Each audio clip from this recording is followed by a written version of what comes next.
Each year, for 30 days, 1.5 billion Muslims around the world fast during the month of Ramadan. You may have heard about Ramadan as a time during which followers of Islam abstain from food and drink each day from dawn until sunset. But there's much more to this month than simply not eating or drinking. Ramadan is the 9th month of the Islamic lunar calendar. Being lunar means, in effect, that within the span of every 30 years or so, the month of Ramadan falls in each of the 4 seasons, hence the just nature of the lunar system. Just imagine the month arising at the same time every summer or every winter, which brings us to an interesting question. It's hard enough to abstain from food and water for a whole day. How do people do it in the summer? Not even water?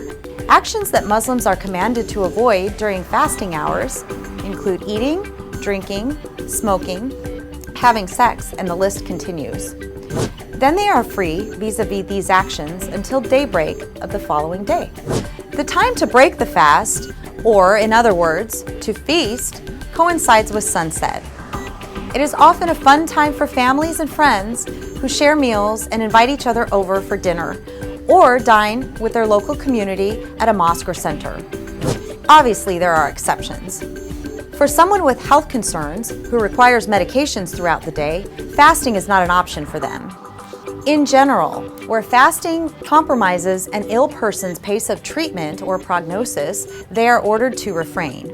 Other exceptions include pregnant women, nursing mothers, postpartum women, children, travelers, and seniors who either cannot tolerate fasting or upon whom fasting is harmful. Almost everyone else, fasting is fair game. The month of Ramadan is a time of reflection and self-improvement in terms of oneself, one's behavior with other people, and one's relationship with the divine. Fasting has much inner and outer wisdom underlying it.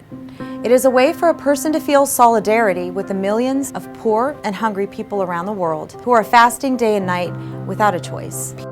People usually take food and water for granted and rarely ever feel real hunger, and so don't think about those who are suffering. Fasting is a means for one to share a little bit in the pain that millions of others go through every day, and to feel more motivated to give to charity to help those who are in need and society's more susceptible ones. Fasting means abandoning, and this abandoning entails physical actions such as eating, drinking, and abstract actions such as abandoning one's ego and becoming totally selfless and annihilated in the divine. With all actions, there is an inner and an outer meaning. The inner objective in fasting is to attain an inner state of silence. This is acquired by slowly, surely taming one's animal dimension, thus becoming closer and closer to the essence of what we are. Don't be sidetracked by the negative images you encounter in the media. Why not experience it for yourself and visit your local Islamic center and take part in the Ramadan experience? See how it goes. Get to know yourself better.